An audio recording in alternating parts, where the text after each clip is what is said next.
Hello and welcome to the TrailManners podcast, Singletrack Session number 85. Today, it's just your host, Aric Manning. Joel Hatch is in Phoenix, Arizona, but we're going to keep it rolling here on the Singletrack Session, so bear with me. This is going to be a little bit different format, and I don't know. We'll see how I do, I guess, by myself. But let's just jump right into it. We'd like to, again, thank Harrison Fluman for joining us on our past episode, number 113, where we talked to him about a little bit about who he was, where he's come from, and then we're going to follow him along his journey to the Bigfoot 200 this year, his first 200-mile race. He's a good friend of ours here in the Ogden area. We recommend you go back and listen to that show. It was a lot of fun hanging out with Harrison. And again, we'll kind of do what we did with Jeff Hart with the Hard Rock 100 series last year, where we just kind of follow him along in his training, his preparation, and then at some point throughout that time frame, we'll go ahead and post on social media. If you guys have questions for Harrison based on really anything, he's open to answer anything about that. So thanks again, Harrison, for episode 113.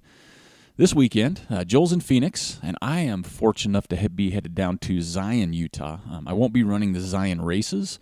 I'll be heading down with some friends, doing a little camping and some exploring on some trails. Jeff Hart, a friend of ours that we just mentioned, he's coming down from Bellingham. There's another couple coming down from Bellingham, Allie and I think her boyfriend. And then Jim Skaggs is the one that organizes. He's the race director for the Buffalo Run Adventure Series there. And his wife and their family. So it'll be a lot of fun doing a little exploring and hopefully taking some pictures that we can share. But Zion's such a beautiful place to get down, whether you're doing the Traverse, one of the races, Angel's Landing, just anywhere in southern Utah is fun. So I'm really looking forward to camping, relaxing, and on my way down, I am going to indulge myself with the soundtrack to The Greatest Showman. My daughter turned me on to that show just this past week, and I really liked it. And I'm not a musical guy, so go figure, right? But a lot of happening this week. We'll kind of jump right into it. The Boston Marathon, we don't really touch on road too much. We don't touch road too much with our feet. But the Boston Marathon, it's just one that, you always got to take a look at. It's really an amazing event. Some amazing people hit that up. The weather this year was more trail weather-ish than marathon-based. Pretty nasty if you've seen some pictures or even ran the race. But congratulations to Desiree Linden, first American female in 33 years to win the event, and some crazy adverse conditions. So it's really, it's always enjoyable to see those athletes run across the finish line, whether they're first place, last place, anywhere in between, because the emotion that they have, because the training that went into that, and you don't know each individual backstory. But you can only imagine everything they go through throughout the year, whether it's working up to qualifying for the marathon, injuries, families, jobs, tragedies, setbacks, motivations, whatever it might be. That journey for everybody is different. But once you cross that finish line of any race, it really is all worth it. So it's a lot of fun to watch that. And pretty excited here in the Ogden area. You got the winners, don't get me wrong, but one of the biggest stories that came out of the race that you'll see is the second place female, Sarah Sellers. She is actually went to Weber State University here in Ogden, went to high school in Ogden, I believe. Don't know her personally, and a lot of people I think now think they do, or they're best friends with her here, which is kind of funny. But her second ever road marathon, battled injuries all through college. Just seeing some interviews with her right after the race is just talk about your everyday runner, right? I mean, she just portrays this shock, right, when she finished second. She didn't go out, I guess, thinking that she would do that. She said she was surprised they put her in the Masters or Pro or Elite or what do they have in road marathons category. She didn't know she finished second because of, people dropping. But just a great story. If you don't follow road running, and I don't, I'll be the first to admit, if you go back and check that out, it's just a neat story and kind of fun to see people surprise themselves. And she had a great race, considering all the factors and everything that went into it. So second place finish for Sarah, so congratulations. On the men's side, Yuki Kawuchi in 2:15, won on the men's side. And that's all we're going to cover on the Boston Marathon. Sorry. But if you ran the Boston Marathon, I know there's a lot of people that dabble in both road and trail. Great job. I can't imagine what the weather was like not being there. Now, sometimes that Massachusetts or New England type weather is pretty gnarly, especially cold. A little different cold than a lot of mountain states. But I think we've all run in races, right, that have had adverse weather conditions. It's kind of the wild card. And Jason Koop had an interesting comment, coach for in Colorado.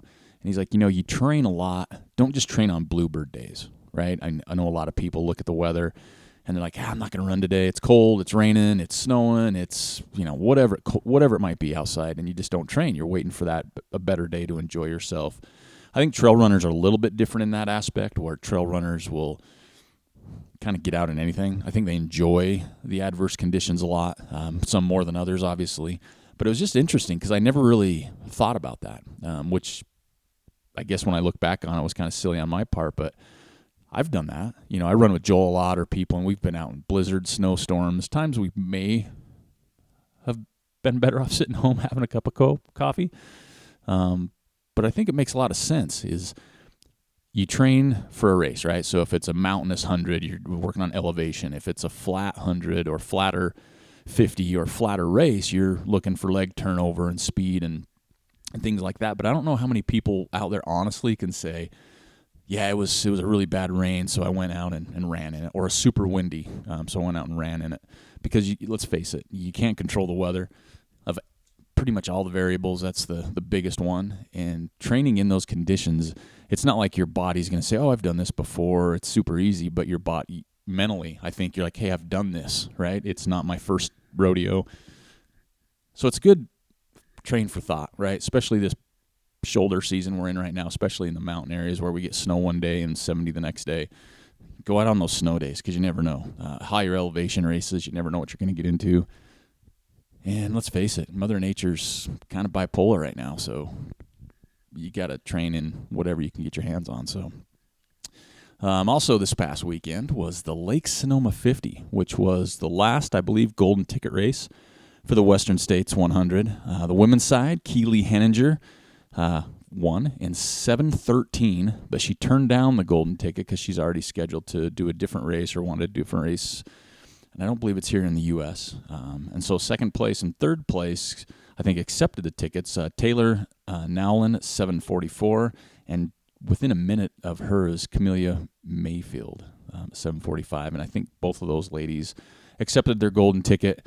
On the men's side, I don't say no surprise because there's some definitely great runners in that, but Jim Walmsley came away with his breaking his own course record in 5:51. Second place was Jared Hazen, 6:18. Mario Mendoza, third, 6:25. And fourth, we'll say it was Aric Sensman at 6:33 because, as we know, Walmsley's already in Western, and Mario Mendoza is, so it fell to second and fourth. So now the Cowboys have 5 in Western states, so that pack will be training hard, I'm sure, together, motivating each other. It'll be even adding more depth to that Western field that we talk about so often here on the podcast. You're going to have to bear with me. This is different, right? Even for you listeners, without Joel here to bounce stuff off and give me a chance to take a breath and take a drink and wet the whistle. But we're going to keep going. We're going to keep rolling right along. That's what Joel would want us to do anyway. Another race that just took place, one we talked about a little bit last week as well, was Marathon des Sables. The winners there, Magdalena Belay was the winner for the women in 25:11, third American woman to win in 5 years, and that's pretty impressive. Some fantastic runners in that race, and some great female Americans that have won in the past. Megan Hicks, Lisa Smith-Batchen, I believe Nikki Kimball's won that. And now Magdalena's on that list. On the men's side, and again, here we go with the pronunciation, so it's a good thing I'm here. Rashid El Morabidi, I'm going to throw, that's exactly how I say it, I'm guaranteeing it. 1935, and his brother finished second, who's usually the winner of that race. So Again, not a lot of information coming out for that one, but apparently you run into sand. I think that's the biggest thing we catch from that race is there's a little bit of sand out there. So congratulations there. A fun race, and this kind of goes back to what I was just talking about with the weather. This is one that really caught my eye for a couple reasons. It's the Zumbro 100 in Minnesota. And Minnesota is, again, a place I've been, a location that is known to have just that bitter, bone-wrecking, chill, cold weather. But they had the 100-mile race, and let's just say they had some adverse conditions. Let's just keep it at that. And if you want to go back and check it out, or you have read about it or have been there, you know what I'm talking about. 120 racers started this race. It's a 100-mile race, and I don't know the general DNF rate or how many finish. You know, some races it's 10% DNF, or have different statistics that are pretty spot on every year between DNF. How about this one? 100 dropped. 100 out of 120 runners dropped because of the weather and potential injury, I guess, and mental. So there was 20 finishers. So those 20 finishers, I mean, talk about gutting it out. Just crazy. I don't have all the results for it. I don't want to dive into it too much, but I think it goes back again to that training in adverse conditions. And again, it's not like, oh, my body couldn't run in the cold. I think a lot of it is just so much is mental, because we've all been out there on those runs where the weather's been, like for me, my thing is heat. When it gets really hot, my body doesn't do well, but I think a lot of it has to do with my mind, because I look at the temperature anytime I go out to run, whether it's 5 a.m. in the winter or 5 a.m. in the summer, and if it's over 75, I'm already starting to defeat myself. Because right now, if I see 40, okay, I know then it's just a t-shirt and light jacket in the morning. If it's 30, maybe a long sleeve and a light jacket. You drop down to 20, then I'll put probably a heavier coat on, most likely still in shorts. But when you get into 75, I'll stretch it to 80 once summer hits, because then my body's used to it coming out of the winter. Mentally, I struggle, and that's something I need to tackle this year. Like, I'm purposely going to go out on some hot runs. And again, I think some of it is for your body, to a degree, getting your body used to running in those conditions. But I think for me, it's so much more mental, because if it does get hot, I go into a bad place, and I hate that, because you're already kind of handicapping yourself in that race or that run. But I have friends that love it. I mean, they hit the hotter the better, right? And I'm the opposite. That's why I run in the mornings. I don't run in the afternoons. I don't like running in the evenings. It's that cooler temperatures where I can just get out. I can still sweat, but it's not where I don't know, miserable, I guess. And then there's that big factor here where you have those, devil worms, right? So the rattlesnakes are out when it gets hot. And that's one thing I absolutely mentally is ingrained. I saw a picture someone posted just, I think yesterday, and there was a snake photo, and I haven't even thought about them yet this year, so I'm like, oh, great, here we go. And we've talked about them, but I haven't thought about them being on the trail. And now moving forward, that's something in my head. It's like, okay, they're coming out of hibernation. They might be squirrely. They might be a little more unhappy than normal, so I got to be more careful. So you won't see me run in the heat for a while. I'm going to let them get out there, stretch their, well, they don't have legs, stretch their, bellies, and wake up their rattles. But, that's the other thing in the heat is the rattlesnakes. So I'm curious, what are there those people that run well in heat or didn't run well in heat that run well in heat now? What were some of your tricks, right? Or what were some of the things that helped you overcome that a little bit to where you could tolerate it more, maybe even got better in it? Because that's my goal, is I got to tolerate it more. I don't think I'll ever be a good hot weather runner, but I need to tolerate it more because you have to, right? I mean, the race season especially, you're going to run here June through September. You're going to have heat, and a lot of the races you're exposed. Beaverhead's a great example where you get exposed quite a bit. The Ute, you'll be exposed when I'm down there. I've been in races just been miserable hot. And I've been in races where it's like 80 degrees and I'm struggling. And it sometimes because of the difference between coming from a 40 or 50 mile, used to those temperatures, and jumping right into 70 or 80. And it just affects your body because you're not used to it yet. But I'm curious, what are people's tricks to get tolerating the heat? Like, I get it. Hey, you just run in the heat. But is there a mental side to it? Like, how do you mentally flip that switch, being where I'm not a young lad, and so I've never liked heat, teaching the old dog a new trick, so to say. So if you want to comment on this Facebook post for Singletrack Session 85, I'd appreciate it, because I want to do better when it's hot, because I find myself not bad in the mornings of a race. Through the heat, struggle quite a bit, and then near the end, if I'm not wrecked from the heat, I can pick it up a little bit more. But it's that heat period, and I don't want to see, just run in the heat. I understand that, but mentally, man, I struggle big time. So any information or tips you have on that, I would take it. And I also need some other help. So here's my other help I need, and this is serious, not that the last one wasn't. So I'm working on some new artwork. So I'm getting a tattoo. Yes, I'm desecrating my body, but I'm getting a tattoo in my arm, and in the tattoo, there's a trail sign, right? And I don't want a blank trail sign. How many blank trail signs do you see out there? I don't know if I've ever seen a blank trail sign. So it looks like from the TrailManners logo, it kind of looks like that, right? So it's just a wooden post with, it's like around it, I guess, with that little slab board right across. So it looks like a T. I know a lot of people say TrailManners, which I'm not saying isn't an option. Got to, branding, right? Got to take it to the next level. But is there something on there that would be cool? So give you an idea of my tattoo. It's a mountain, right? It's on my shoulder. It's a mountain. Beautiful sky. The sky's done. The mountain's done. I still got a couple more sessions for the green grass and the trail sign. So it's just a nice trail scene color. But I need some hints or some ideas what to put inside the trail sign. It's not huge, so it can't be like sentences or a paragraph. It's, one, couple words maybe. I know that there's going to be now go get it, taper up, TrailManners. I know those will be ideas from the show. But what other thing? Cheese curds, cheese curds this way. Maybe have a cow off in the distance so it looks like, you're going straight to the cheese factory, milk factory, whatever it is. So yeah, leave a comment there. I love participation, and especially when it's permanent, because apparently tattoos are permanent, I found out. You can't erase them.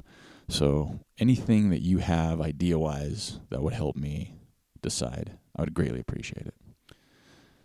Okay, what else? We have a couple contests. I think there's one right now, a big contest, and we're going to announce the winner to that. So we announced 3 free tickets to the Rickey Gates night on May 4th here at the Ogden Trail Running Festival. We still have tickets. I am shocked and disappointed that that's not sold out yet. Rickey Gates is coming to Ogden, Utah, and I'm surprised it hasn't sold out yet. I would drive to go see Rickey Gates. Anyway, so we've got a winner. This winner gets 3 tickets, and they have to get to me ASAP because we're already ordering the shirt. So even if you register after this weekend, you may not get a shirt. So the winner for the Rickey Gates Contest for 3 tickets was Meg Mountains, etc. I believe, and we do the little stalking thing. Megan Skinner Sessions, you are the winner for 3 tickets to the Rickey Gates night. Thank you for all those who participated and followed the instructions. So Megan, email me at manners@trailmanners.com, and we'll get you signed up for that. And you don't need all the names yet. You can just say, hey, yep, got it. Give me 3 tickets. They'll be at the gate, and maybe just 3 random shirt sizes. If you know who's going with you, fantastic. If not, just take a guess, and that's what you'll end up with. So congratulations, and again, thanks everybody for registering for that contest on Instagram. And we probably will throw a couple more Instagram contests out there as well, because those seem to work pretty good. Let's see what else we got going. Trail work, this is coming up. Let's see, April 25th at 22nd Street Trailhead in Ogden. You can get there at 4:30. Myself, I'll be there. Joel will be rolling in. If you can't get there at 4:30, that's fine. We'll be going for a couple hours, 2 to 3 hours, depending how long it takes us. We're doing trash cleanup, some trimming, some trail work itself. So we'd love to see you out there. If you have any questions, feel free to shoot me an email, manners@trailmanners.com. We should have plenty of tools. If you bring gloves, water, you should be set. We'd love people to get out. We love giving back to our trails. And especially, obviously if you're local, you don't want to fly. If you're from Florida and you fly in, I'll probably give you an extra high five, but maybe a hug. Who knows? But, we'd love to see some help out there to keep our trails looking good. And it's a good way to give back. And, we've said it before, sometimes if you're running these other events, 100-milers or different things, trail work, you need to put in hours. So that's a good opportunity to do that. Speaking of putting in hours, we're still looking for volunteers for the Ogden Trail Running Festival, May 5th. Starts at 3 o'clock, goes for, who knows, still 8 maybe. But sit-up starts at 2. So if you have time, you want to help out, we sure could use some volunteers. Joel needs some out on the course for course marshals. I need some in the expo area, whether it's race check-in, volunteering at the Kids K. There's quite a few opportunities there, even if you have a couple hours. Even if you're running the race and want to come early to help for something or later for something, we'd appreciate that as well. So go ahead, email manners@trailmanners.com, and we can get you on the list, and we can see what we can do to fill in to get you out there. But we'd love to see more people out there. The race is still open, although guaranteed shirts orders are in. We ordered a few extra, but not many. We'd love to see you out there. It's a fun event that we really want to just grow here in our area, kind of give back to the trails as well and get people exposed and used to being out on the trails. Let's see what else we got going here. Where should we skip to? Without Joel here, I'm going to skip to Strava. Strava week for the TrailManners. Distance was Nicholas Budson. I think 102.5. Run time was Dan Hawk at 20 hours, 45 minutes. And climbing was Jimmy Elam, 27,669. And I believe the top 3 in the climbing were all over 24,000. So there's some people just crushing vert out there right now. Not me. I am not on the vert train yet. Hope to start next week after my base is feeling pretty good.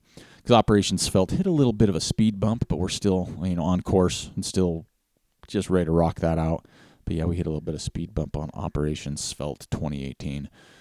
We've sent out some taper up stickers. If you've got yours in the mail and you're going to put them on something, we'd love to see you post photos. I did put some in my vehicle, so if you see me, there's a good chance I have one for you. And we also have a few special limited edition taper up trucker hats, and they're not on the website to sell. And I think what we're going to do is just randomly give these to some of our favorite listeners that just really are active with our podcast, whether it's a post, whether it's a comment or email, or even the ones we see wearing our swag. Those are the ones we're like, hey, let's hook them up with these sweet lids. So we have a few of those that we'll be sending out to everybody as well. And we're going to be at events, and we'll always have swag with us at events. So any event that me and Joel are at, we'll probably have some stickers. Who knows what else we're going to bring with us. We still have buffs, tweener hats. And so we might be delivering those to different events. And speaking of events, we really want to inform everybody. If you've been listening to our show this month, the Beaverhead Endurance Run race directors have 2 other races that they put on, and they're both definitely on my, I guess they're my race bucket list or to-do list, because I'm really good with lists and spreadsheets. The Dusk to Dawn race, June 29th and 30th, and the Outlaw Trail Ultra Half Marathon on August 11th. You got to check both of these races out.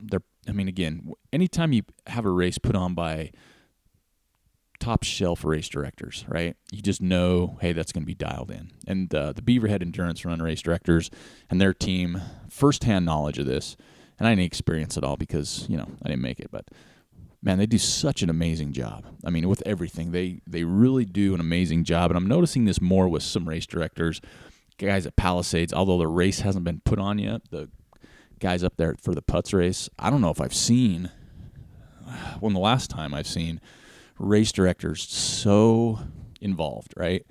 They're always putting stuff on social media. They're doing live sessions with athletes. They're doing some stuff next week where they're going to be doing a webinars on their course where you can ask questions. If you are not prepared, if you're signed up for a Putts race and you go into it not prepared for something right now, and I don't mean this in a bad way, no get mad at me, it's your own fault, because they're giving you every single opportunity to be prepared. And it's almost like cliff notes to the race. So, but the guys from the crew from Beaverhead Endurance Runs, they're the same way. They got cool videos that highlight the races on their websites. They give discounts for future races if you do multiple, and swag as well. And everything you need to know for theirs is on their websites. And the other great thing is you can email them at beaverheadrun@gmail.com if you have any questions. Like you're not sure you want to run because you're not sure of the logistics or how it works or whatever it is, you get a hold of them. And I've had to email them before for multiple things. Thank you. And man, they get right back to you. And you can follow them on Facebook, Dusk, the number 2, Dawn, for that race, and Outlaw Trail Run. So why don't you take a minute after this, head on over there, like their Facebook pages, and follow them. See what they got going. Both the races are located in south central Idaho near Twin Falls, which we talked about last week. 2 beans and a burrito. Do yourself that favor. Go get a burrito. We get nothing from 2 beans. I just love them that much, and I love bean and cheese burritos. But dusk to dawn, right? So dusktodawntrail.com. It's dusk, and then you spell out T-O, dawntrail.com. 2018's its inaugural year, so it's its first year, for that word, inaugural. It's 3 miles east of Twin Falls, and it's cool because it's a Snake River Canyon area. And if you haven't been there, and it's just Shoshone Falls, if you haven't been there, it's a beautiful location. It's kind of in the middle of nowhere, so it really takes you by surprise at the scenery. There's volcanic basalt plateaus. There's a lake. And it goes through the night. And I think that's really cool because it's a little different. You might have seen a few more of these, but so the race takes part. It starts at dusk to dawn. Great name for a race that starts at dusk. And you run through the night. It's a dead of night. You got your headlamp on your head, and you're going out for a 2.3-mile loop, and they have different race distances. Every aid station is 2.3 miles, so it's pretty easy to have an idea what you need to carry if you carry anything. And they're encouraging runners to come in costumes or decorate their running gear. So it's kind of an early Halloween in June. So check that out. And the Outlaw Trail Run, this one it's 14.5 miles. It's August 11th, and it's 45 minutes south of Twin Falls. There's camping there. This will be its 5th year, and they've got some pretty stout course records, and it looks like it's kind of a downhill race, so you can really let it fly, especially those that got those quads that just won't give up. You know who you are, Gabe Joyce, Brad Sween, and the crew. Check those guys out. Both races are going to be top-notch. Again, they're on our to-do list. Dusk to Dawn Trail Run and Outlaw Trail Ultra Half Marathon. So check those guys out, and I'm excited for Beaverhead just talking about it, just because I know they put on such a great race. Now it's just a matter of getting ready for it. And don't forget our event pages. That's something I want to touch base with everybody out there. If you're running the Palisades races, Beaverhead, El Vaquero, Bear, these are races that me and Joel are going to be a part of, and there's a couple more we might throw in there. We have event pages set up at TrailManners, so if you go into our events, you can click on that, and that's just kind of where we can discuss our training, maybe logistics, and sure would be nice to see people. So if we could maybe even put together after race check-in, we can meet, have a beverage, hang out. I know a lot of you travel with family, so it's not, something you may want to do. But it'd be fun to meet people from all over, right? For not just us to meet you and you to meet us, but some of the other runners out there. So check those out. Share those with people that are going to be running those races. And if there's a race that you want us to throw an event page for, shoot me an email and we can see if we can make it happen. It's just a way to kind of get to know each other, help each other out for those that aren't as experienced or maybe don't know the course as well as others. It's just going to be a lot of fun. Let's see what else we got. How about let's get into our Woody Footy Awards. So it's my week to pick the Woody Footies. And this week was tough because there's a lot of really good ones again.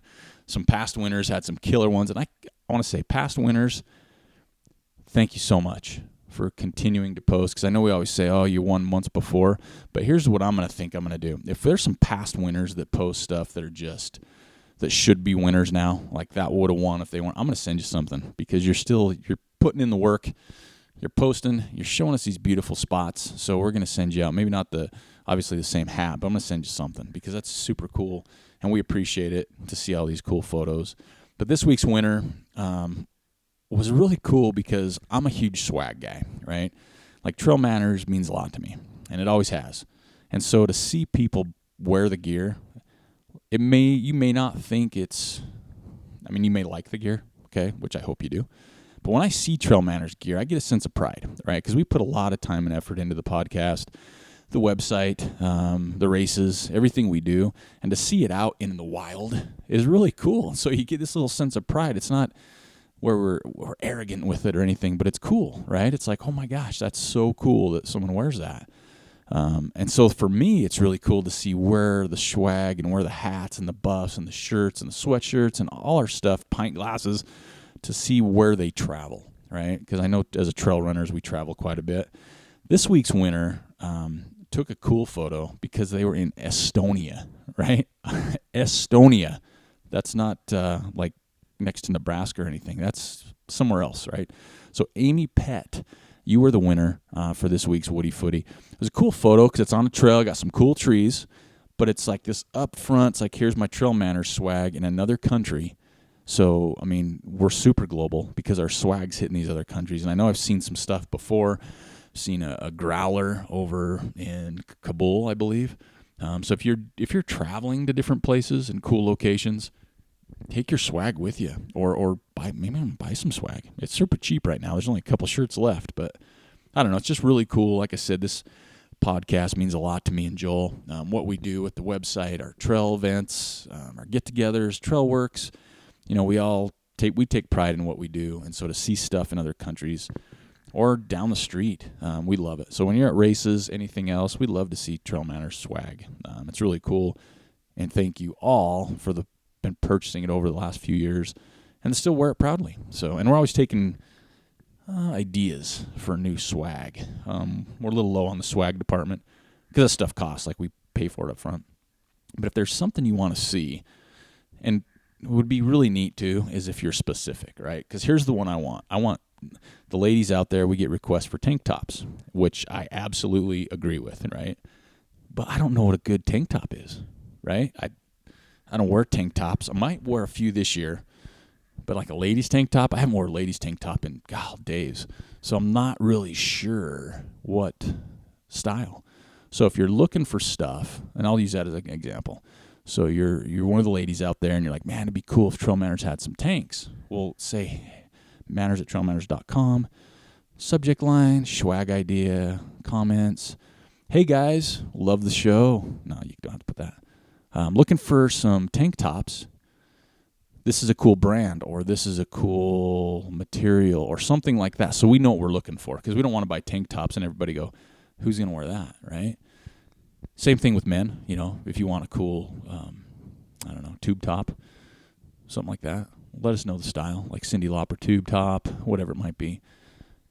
But let us know, and we'll do what we can. And colors, same thing, because we want to add to our store probably, maybe the end of May, maybe 1st of June. We'd like to add some more apparel after the trail festival's over and me and Jill kind of take some R&R.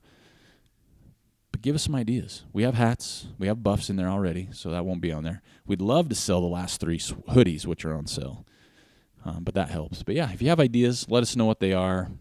It can be crazy if you want. I mean, it's not like we're going to get everything people email us. Koozies would be kind of cool, actually. Dog leashes, it's probably not going to happen financially.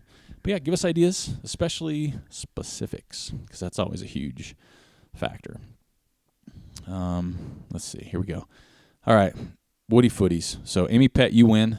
Good friends at Sign Garage. I have floored them with work right now. And I know they kind of like us, but I think they'll be swearing our names, cussing our names out here for the next week or so, getting us ready. But they're the best, man. I mean, if you need anything for a race, an event, a family reunion, yeah, go there, check them out. They do a great job here in Ogden, 25th Street, Sign Garage.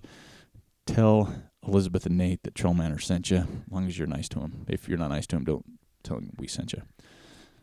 Can I back up a little bit too? Can I say how amazing our listeners and friends are? I'm sitting here at my desk, and I get this text that says, "Hey Aric, I'm in the area today, and I went to Gosner's Dairy the other day, and I picked you up some smoky cheddar cheese curds. I'll meet you somewhere today and give them to you." Okay, now how cool is that? How does that not make you have a better day? Someone's bringing you or thought of you enough to buy cheese curds. And you know what's worse? I felt guilty. I felt bad. I'm like, oh, people bought me something. I feel uncomfortable until I tasted them, and then I didn't care. They were so good. So thank you. thank you, Ben, for the cheese curds. They were amazing, and stuff like that means more than you know. So I thank you very much. And, man, coolest listeners, coolest friends. We are lucky. All right. We have one Ask TrailManners question, and I'm going to apologize up front that it's just asking me because Joel's not here. But I have an idea what Joel's answer is going to be because we see each other a few days a week. We run with each other a few days a week. We've known each other for a while. So I kind of have an idea of what Joel's comments are going to be here. So let's get into it. Ask TrailManners.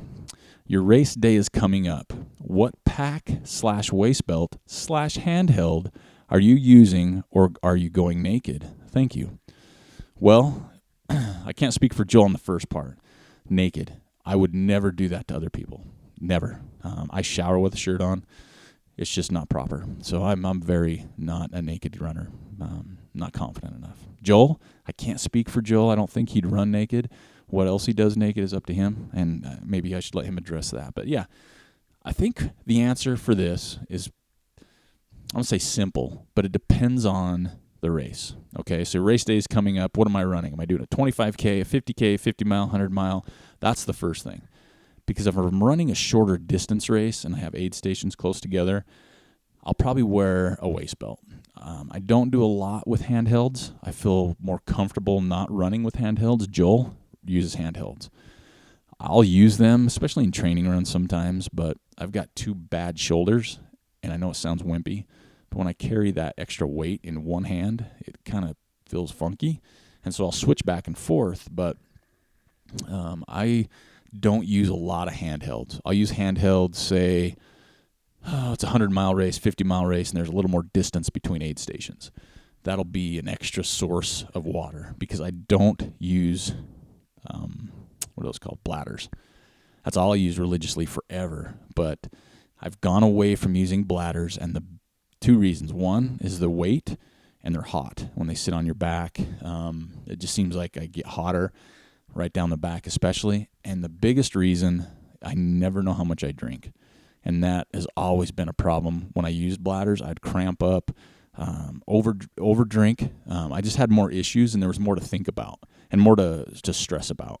So if I was running a race and I had a bladder, if I drank too much, if I not drank a lot, and then you get to an aid station, and if you do use a bladder, when you go to an aid station, please take the bladder out of your pack. So I learned this early on. If you have all kinds of stuff stuffed in your pack and you just open the bladder in the pack, the water, it doesn't look like you've drank much water. So if they fill it, they don't really fill it. They can only fill it to where it's topped off. So if you take the bladder out, it's got an opportunity to fully expand and fill with water so you know exactly what's in there. But I've had more issues and more anxiety over bladders, so I don't use bladders. I guess, I haven't used bladders in years. Will I use a bladder again? Probably at some point. But I use bottles, and I'm a huge Ultra Aspire fan. In fact, just this week I got their new Momentum vest, their new Speed Goat 2.0 belt, and what else did I get? I got their Spry 2.5 vest. Because I'm a huge fan of Ultra Aspire, the material, the fit, the comfort, and the bells and whistles. So if I do something where I don't need a ton of water, but I need water, or there's aid stations close by. El Vaquero 50K is an example last year. I took the Speed Goat belt. It holds 2 flasks in the back, and that was plenty because I knew kind of where I was with aid stations, and I knew what the weather was going to be like. If I needed to on that race, I might have taken a handheld, maybe, or I switch up and do like the Spry 2.5 where I can put 2 bottles in front and a bottle in the back as a reserve. So that seems like plenty of water when you're working with aid stations. And the other great thing about not using a bladder for me is if I take bottles, I can put like some Scratch Labs in there, electrolyte drink, and just water because I love water.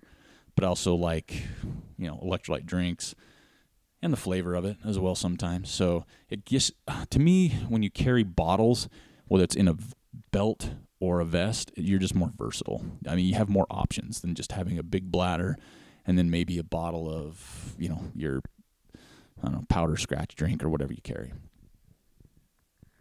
But, that Speed Goat 2.0 belt that I have now, might be my go-to for a lot because there's more storage in the front, and that was the only bad thing about it in past. It didn't allow me to carry much, like gels or my phone, cheese curds, anything like that. So the 2.0 belt, I'm super excited to try out. I'll take it down to Zion with me this weekend. And then there's the vest option. That's a whole nother ball game because you have minimal vests like a Spry 2.5 where there's very little storage, and that's great for shorter runs where you can stuff a jacket in the back, maybe that extra bottle I was talking about, a couple bottles up front, some gels. They always have pouches for pills if you take salt tablets, which I don't anymore. But they're just more versatile to me. And so this new Momentum vest that I've got, I'm really excited to try it out because I've always wore the Alpha or the Spry vest for UltraSpire because I like having some space but not too much. I've had the Zygos in the past, which is good for something unsupported longer where I can pack more with me. But I don't like to carry too much. I just feel heavier, which I absolutely don't need. Come on now, let's be honest. But yeah, that's a tough question. I mean, I would train with whatever you're going to use, but it's going to be race dependent. And Joel, for example, he likes to go minimal. He wears the Spry a lot if he's using a vest. He rarely uses something bigger, and I know he's been really jumping around to try and find that perfect vest. He's got some UD stuff, Ultimate Direction lately, some Solomon vests. He's really trying, so maybe next week I'll bring this back up to him, and he can answer that a little bit for you because he's trying more stuff. But I'm kind of that. I like to try certain things, but I'm that guy that goes to the sub shop and gets the same sub sandwich every time, right? If I find something I like, that's kind of my zone. And so my vests, absolutely, in the past has been the Spry, the Alpha from UltraSpire. I've wore pretty much every vest they make. And like I said, I just got the Momentum this week, so I'm going to actually do a review on that one because I'm really excited just because of the opportunity I have to use different stuff in different places. You know, carries a little bit more of their flasks or their bottles that I like, which I'm a huge fan of. So I hope that answers some of the question, but I think it goes back to, you know, one, what do you need it for? How much do you need to take? Don't take too much. You know, what's your option with, you know, aid stations, and is it unsupported? And then what are you used to wearing? But make sure you train with it. Like me, I haven't ran with a vest for, close to since last July. And I'll probably have to start wearing a vest in May just because races are coming up and I'm going to start having to dabble into that more. But right now, if you need one bottle, I carry, I don't know which the name of it is, but it's the UltraSpire waist belt that carries one bottle. I'll wear that for my training runs under 10 miles. If I go over 10, especially when it gets warmer, I'm going to throw the Speed Goat on, and then stuff for a little bit more, I'll probably throw the Spry 2.5. And if I need that extra for race, it's going to be the Momentum for now. So hope that helps.